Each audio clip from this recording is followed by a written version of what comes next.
अरे ठाकुर जी कहते हैं मेरा धंधा ही यही है और वो मेरे पास काम क्या है। आप किसी को बुलाओ, आदमी ये कहेगा भैया हम आ तो जाते लेकिन थोड़ा क्या करें, थोड़ा नौकरी है, थोड़ा धंधा है, थोड़े बाल बच्चे हैं, थोड़ी पत्नी है, सबका ख्याल रखना। लेकिन ठाकुर जी कहते हैं हमारा तो कोई काम ही नहीं है, ना हम कोई धंधा करते, ना नौकरी करते, ना हमको कोई काम है, ना बाल बच्चे हैं। अब क्या करें, हम तो खाली बैठे हैं, बस कोई बुलाए उसके पास जाना, उसको दर्शन देना, उसको अपना बनाना, यही काम है हमारा। एक ही तो काम है, उसको भी नहीं करेंगे तो फिर क्या रहा। इसलिए एक बार पुकारो, एक बार हृदय से आवाज निकालो, एक बार उनका स्मरण करो, भाव के साथ, श्रद्धा के साथ, प्रेम के साथ। श्री सुखदेव जी कह रहे हैं राजा परीक्षित को, हे राजन, इन 7 दिनों में तुम प्रभु प्राप्ति का प्रयास करना, प्रभु को मनाने का प्रयास करना, उनको रिझाने का प्रयास करना इस कथा के द्वारा। श्री सुखदेव जी ने राजा परीक्षित को श्रीमद् भागवत कथा सुनाना आरंभ किया है, जिसमें सबसे पहले श्री सुखदेव जी ने राजा परीक्षित को सद्यो मुक्ति का वर्णन श्रवण कराया कि जीवन जीने के लिए जितनी आवश्यकता है उतना जीवन में ग्रहण करते रहिए और साथ साथ प्रभु नाम लेते रहिए, कर्म करते रहिए और हरि को भजते रहिए। कर्म के साथ साथ हरि को भजना ये भी एक प्रकार की भक्ति है। आप जहां रहे, जिस देश में, जिस वेश में, परिवेश में रहो, बस राधा रमन राधा रमन राधा रमन कहो। सिर्फ उन्हीं का ध्यान करो, उन्हीं का नाम जप करो। सद्यो मुक्ति का वर्णन किया। फिर श्री सुखदेव जी ने राजा परीक्षित को सृष्टि प्रकरण का वर्णन सुनाया कि सृष्टि भगवान ने रचना की, प्रभु ने बड़ी सुंदर सृष्टि बनाई है, भांति भांति के लोग बनाए हैं, भांति भांति की वस्तुएं बनाई हैं, और इन सारी सृष्टि में श्री ठाकुर जी ही साक्षात विराजमान है। कण कण में भगवान ही विराजमान है, जल में, थल में, आकाश में, पाताल में, कण कण में श्री हरि विराजमान है। उनका चराचर के हर प्राणी में उनका दर्शन करना ये सबसे उच्च कोटि की भक्ति है। अपने शरीर से ही श्री ब्रह्मा जी का प्रागट्य कराया। श्री ब्रह्मा जी का प्रागट्य होता है प्रभु के शरीर के द्वारा, नाभि से, कमल से ब्रह्मा जी प्रकट हुए। फिर विदुर महाराज की बड़ी सुंदर कथा आई। महाभारत के युद्ध होने से पहले ही श्री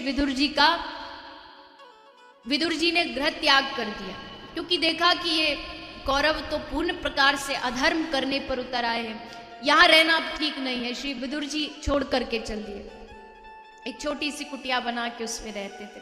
तभी श्री विदुर जी महाराज को मिलन हुआ श्री उद्धव जी के साथ। बड़े अद्भुत भक्त हैं श्री उद्धव जी भगवान के। उद्धव जी मिले, हाथ जोड़ करके श्री विदुर जी ने प्रणाम किया और श्री उद्धव जी ने विदुर जी को प्रणाम किया और आपस में हृदय से गले लग लिए। अरे वाह वाह प्रभु, आप जैसे भक्त का दर्शन हो गया, समझो भगवान की कृपा हो। जब कोई सच्चा भक्त सामने से आकर के मिल जाता है ना, तो हृदय आनंदित हो जाता है। जैसे कभी कभी हम किसी व्यक्ति को चित्रों में देखते, टीवी में देखते हैं कि वो आदमी ऐसा, वो आदमी ऐसा, तो हम बस उसको देखते देखते ही कहीं वो मिल जाए रास्ते में तो बस हृदय आनंदित हो जाता है। अरे क्या बात है। और उनसे मिलने की भी बड़ी तड़प रहती, बड़ी इच्छा रहती। मिल ले तो उसके बाद फिर उनके साथ फोटो खिंचाने की इच्छा रहती है, रहती कि नहीं रहती। आजकल तो इस फोटो ने इतने बर्बाद कर रखा है कि पूछो नहीं। बस लगे हैं उसी में और कुछ कोई धंधा काम नहीं। कहीं जाते भी तो संतों के पास भी, हाँ आप जाकर के भाव से हाथ जोड़ के कह ले महाराज एक थोड़ी यादगिरी के लिए हो जाए तो बढ़िया, वो तो अच्छी बात है। अब वहां जाके धक्का दे दे के भीड़ में घुसते जा रहे हो, खींचते जा रहे। और फोटो से भी काम नहीं चलता, अब फोटो से भी काम नहीं चलता, अब तो बड़ा सेल्फी चाहिए। तो हमको लगना चाहिए कि हाँ महाराज जी हमारे बड़े करीबी हैं, तभी तो सेल्फी खिंचाएंगे, करीबी होंगे तभी तो भैया नजदीक कहीं मिले होंगे। आपको पता है, जब आप किसी संत के साथ अपना फोटो खिंचा लेते हो ना, तो हमारी जिम्मेदारी कई गुना बढ़ जाती है इस बात की कि अगर आप दिखा रहे हो आप इस संत से मिले हो, इसका अर्थ ये है कि अगर इनसे मिलने के बाद भी आपके जीवन में कुछ बदलाव नहीं आ रहा, तो अपमान आपका नहीं, आप उन संतों का कर रहे हैं। उनके साथ आपका फोटो है, तब आपको बड़े सावधानी से चलना पड़ेगा कि कहीं हमारी जिंदगी में कोई ऐसा कर्म हम ना कर दें कि लोग कहें अरे संतों के साथ रहता फिर भी ऐसे काम करता। इसलिए जिम्मेदारी बढ़ जाती है आपकी फोटो खिंचवाने के बाद। उसको 10 जगह दिखाने के बाद अरे वो तो हम तो उनसे मिलते ही रहते हैं, इसका मतलब ये है कि आपके जीवन में भी उनके कुछ लक्षण दिखने चाहिए, तब तो मिलने का मजा है। और केवल दिखाने के लिए करना तो फिर लाभ क्या रहा? कोई लाभ रहा? कोई लाभ नहीं रहा। लेकिन जब हम किसी अपने से मिलते हैं, हमें लगता है कि हाँ अरे वाह इनको हम मिल लिए, इनका बड़ा नाम सुना था। वैसे ही वैष्णव कब खुश होते हैं, संत महापुरुष कब खुश होते हैं? बोले जब कभी चलते चलते मार्ग में उनको दिख जाए कोई भक्त जा रहा है, माथे पे चंदन लगा है, गले में तुलसी माला धारण किया है, वो समझ जाता है ये प्रभु का वैष्णव है, और उसको देखते ही उसका हृदय आनंदित हो उठता है कि वाह आज तो आनंद ही आ गया, इस भक्त का दर्शन हो गया, आनंद आ गया। कह रहे हैं कि 4 मिले 64 खिले, 20 रहे कर जोड़, और हरिजन से हरिजन मिले, बिहसे 7 करोड़। जब 2 भक्त मिलते तो क्या होता है? बोले 4 मिले, भक्त तो 2 हैं, 2 मिले तो फिर 4 कैसे मिल गए? बोले 4 ऐसे मिले, 2 आंख होती है एक भक्त की, 2 आंख होती है एक भक्त की, नैनों से नैन मिले तो क्या हुआ? 4 मिले, 2 इनकी आंख 2 इनकी आंख, 4 मिले, और फिर 64 खिले, एक के 32 और दूसरे के 32। कहते ना अरे इसकी तो 32 ही खिल रही है। तो 4 मिले 64 खिले, 32 इनके खिल उठते हैं, और किसमें? आनंद में, आनंद में खिल उठते। अरे वाह अब ये आए हैं, इसका मतलब अब फालतू कोई बात नहीं होगी, अब केवल भगवत चर्चा होगी और कुछ नहीं होगी। 4 मिले 64 खिले, और 20 रहे कर जोड़। जब आप किसी भक्त वैष्णव से मिलते तो कैसे मिले? हाथ मिलाते हो?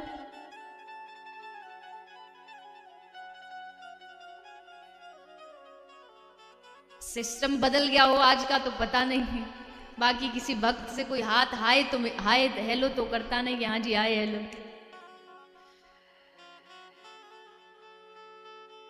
बीस रहे कर जोड़, हाथ जोड़ करके वैष्णवों को प्रणाम किया जाता है।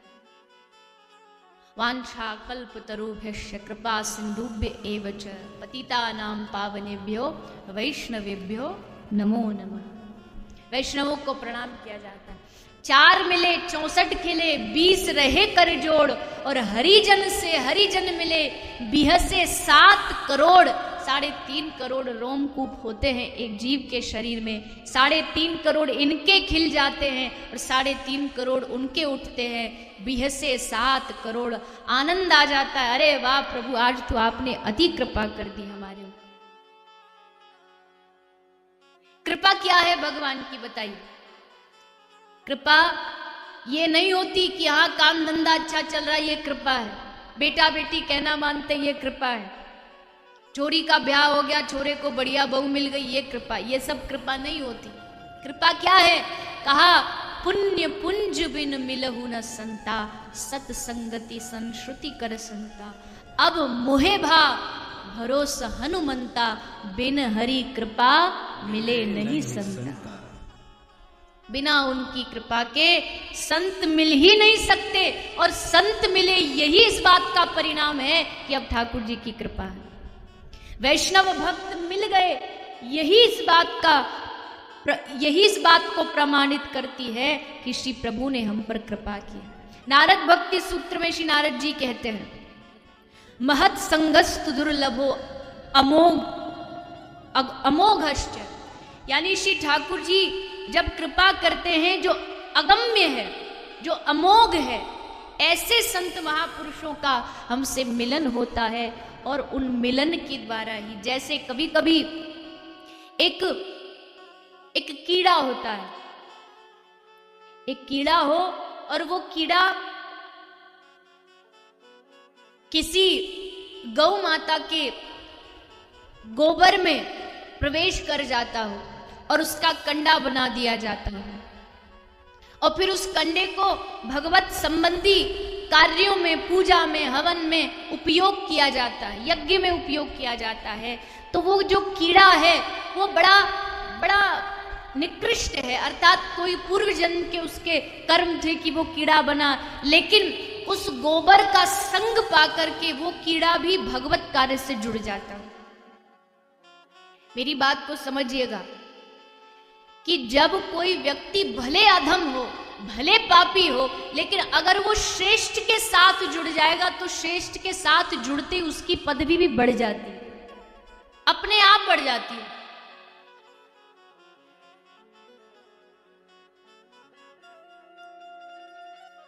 जैसे कोई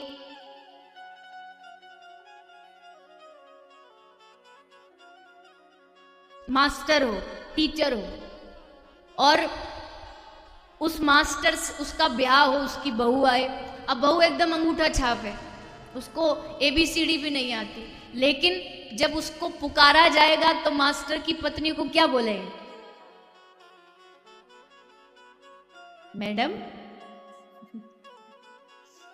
मास्टर की पत्नी मास्टर। एक डॉक्टर साहब हो, उनका ब्याह हो जाए किसी से, और वो जो माता जी उनको कुछ भले एक सर दर्द की गोली का नाम भी नहीं पता हो, लेकिन डॉक्टर की पत्नी तो डॉक्टर नहीं। पंडित जी पूरे मंत्रोच्चारण से सब कुछ करते, और पंडितानी जी भले उनको एक श्लोक नहीं आता हो वेद का, लेकिन नाम क्या रहेगा? पंडितानी जी। अब समझ आया कि श्रेष्ठ आदमी के साथ आप जुड़ोगे तो आपकी पदवी अपने आप बढ़ जाएगी। वैसे ही भक्तों के साथ आप जुड़ो, ठाकुर जी ये नहीं देखेंगे कितना बड़ा पापी है, बस ये देखेंगे मेरे भक्तों के साथ है, मतलब ये भी मेरा ही है, और मेरा समझ करके उस पर अपनी कृपा कर दे। इसलिए अपना चुनाव अच्छे से करो, किनके साथ रहना, ये चुनाव बड़े अच्छे से होना चाहिए। अगर चुनाव अच्छा हुआ तो अपने आप हमारी जो पदवी है वो बढ़ती जाएगी। और भक्त के साथ रहते रहते एक लोहे को आप बर्फ में डाल दो तो वो लोहे की सलाख ठंडी हो जाएगी, और उसी लोहे की सलाख को अग्नि में डाल दो एकदम गर्म हो जाएगी। वैसे ही भक्त का संग करो और उनके जैसे शीतलता को प्राप्त करो। विदुर जी बड़े अद्भुत भाव से श्री हरि को प्रसन्न कर रहे हैं। उद्धव जी से भेंट हुई। उद्धव जी कहते महाराज आप बड़े महान हैं, क्योंकि आप पर प्रभु ने साक्षात कृपा की है। क्यों? बोले भगवान अपना सब कुछ त्याग करके, दुर्योधन का भोग 56 भोग त्याग करके प्रभु आए हैं, और विदुर के घर भगवान ने विदुरानी के हाथ से झूठा छिलका खा करके, केला का छिलका प्रसाद रूप में ग्रहण करके भगवान ने कृपा की, केवल और केवल भाव के कारण। श्री हरि, श्री प्रभु जब गिरिराज जी में 56 भोग का एक बड़ा सुंदर व्यवस्था की जाती है, प्रभु को 56 भोग लगाया जाता है। आप प्रभु को 56 भोग लगाइए, लेकिन जब हृदय से भगवान को भाव से पुकार करके सूखी रोटी पर बुलाया जाता है तो भगवान 56 भोग त्याग करके सूखी रोटी खा लेते हैं। इसका अर्थ क्या है? इसका अर्थ यही है कि हमारे ठाकुर जी किसी के धन को देख के प्रसन्न नहीं होते, वो केवल और केवल हृदय के भाव को देख के प्रसन्न होते। भाव आया तो करुणा में है, ऐसे कृपा सिंधु है। उन्हीं बातों को सुन करके हे प्रभु मैं भी आपके दर पर आया हूं। मुझ पर भी आपकी कृपा भरी नजर हो। और वास्तविकता में दुनिया की वास्तविकता क्या है, इसके लिए किसी को ग्रंथ पढ़ने की तो आवश्यकता है नहीं। जीवन में सबके जीवन में घटित होता और तब पता चलता है कि हाँ सचमुच स्वार्थ लाग कर ही सब प्रीति, सबका प्रेम स्वार्थ का ही है। लेकिन केवल श्री ठाकुर जी ऐसे जो हमसे निस्वार्थ प्रेम करते हैं। बताइए कोई स्वार्थ है उनको हमसे? क्यों नित्य प्रति हमको भोजन दे रहे हैं? क्यों हमें ये जल ये वायु हमको क्यों दी हुई है? क्या हम उनको कुछ दे रहे हैं जिससे वो हमको प्रसन्न होकर के ये प्राप्त करा रहे? केवल और केवल ये उनकी करुणा है, ये उनकी दया है। दे करके कभी कुछ मांगा भी नहीं हमसे कि ये मैंने दिया तो इसके बदले हमको ये प्रदान करिए। आपकी मर्जी, दो तो आपका भला, ना हो तो आपका भला। लेकिन जब समझ आता है तब पता चलता हाँ भगवान ने हमें जो दिया, हमारा भी दायित्व है कि हम भगवान को कुछ प्रदान करें। हम अपना चित्त अपना मन श्री ठाकुर जी को प्रदान करें, वही हम मार खा जाते हैं। हम भगवान को और सब चीज तो दे देते हैं।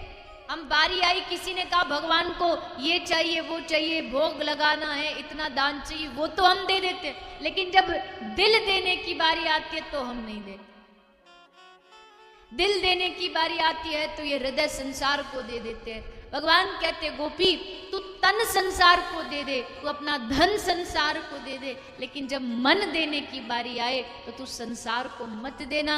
क्यों? क्योंकि जैसे केला खा के छिलका फेंक देते संसार वाले, जब तक कार्य है तेरा उपयोग करेंगे, उसके बाद छोड़ देंगे, फेंक देंगे। इसलिए जब मन देने की बारी आए तो केवल और केवल श्री ठाकुर जी को अर्पित करिएगा। वो इस मन को संभाल के रखेंगे। क्यों पितामह भीष्म ने इति मति रूप कल्पिता वितृष्णा भगवती शाश्वत पुंगवे विभूमि, अपनी मति क्यों दी ठाकुर जी को? क्योंकि जानते प्रभु इसको आप ही संभाल के रख सकते हो, इसको आप ही अच्छे से रख सकते हो। बाकी अगर संसार में कहीं देंगे तो कहीं ना कहीं भटक जाएगा। इसलिए हमारे मन को प्रभु आप संभाल करके रखें। बड़े सुंदर भाव के साथ भगवान ने विदुरानी पर कृपा की, विदुर पर कृपा की। और इसके बाद श्री प्रभु श्री सुखदेव जी सृष्टि प्रकरण में मनु महाराज के वंश का वर्णन सुना रहे। मनु महाराज जो सृष्टि के प्रथम स्त्री पुरुष हुए हैं, ब्रह्मा जी ने इनको प्रकट किया है। सृष्टि कहाँ रहेगी ये सोचते हुए श्री वारा भगवान का प्रागट्य हुआ। वारा भगवान समुद्र में से पृथ्वी को निकाल के लाए। हिरण्याक्ष और हिरण्यकशिपु नाम का दैत्य था। इनका पूर्व जन्म सुनाया गया, किस प्रकार भगवान नारायण की सुरक्षा के लिए द्वारपाल बन के खड़े थे। जय और विजय संत महापुरुष गए, जाके कहा कि भैया हम प्रभु का दर्शन करने आए हैं, लेकिन रोक करके खड़े हो गए। बोले आप प्रभु का दर्शन नहीं कर सकते, ये समय नहीं अभी उचित उनके पास जाने का। समझा रहे हैं जय विजय की भैया संत और भगवंत के बीच में कभी बाधा नहीं बनना चाहिए। आप भगवान के द्वारपाल बने हो, इसका मतलब आपकी विनम्रता होनी चाहिए। ये नहीं कि अभिमान में कह दे नहीं नहीं हम भगवान से नहीं मिलवा सकते आपको।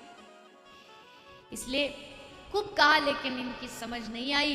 अंत में इनको श्राप दिया गया, 3 जन्मों तक राक्षस बने। अगले जन्म में ये हिरण्याक्ष और हिरण्यकशिपु बने और वहां हिरण्याक्ष नाम के दैत्य का शिवारा भगवान ने उद्धार किया, समुद्र में से पृथ्वी को निकाल करके लाए। मनु महाराज की 3 पुत्रियां हुई, आकुति, देहुति, प्रसूति। दूसरी जो पुत्री हैं वो देहुति जी हैं। भगवान के ही श्री ब्रह्मा जी से ही मानस पुत्र रूप पर प्रकट हुए करदम जी। करदम जी तपस्या करने गए, तब किया बड़ा अद्भुत। भगवान ने दर्शन दिया और कहा करदम जी घर जाइए, घर जाकर के आपका विवाह होगा मनु महाराज की पुत्री के साथ। घर जाकर के विवाह करिए और मेरा भजन करते रहिए और मैं आपके घर पुत्र रूप में प्रकट होऊंगा। प्रभु की आज्ञा सिरोधार्य करते हुए श्री करदम जी आ गए अपने घर।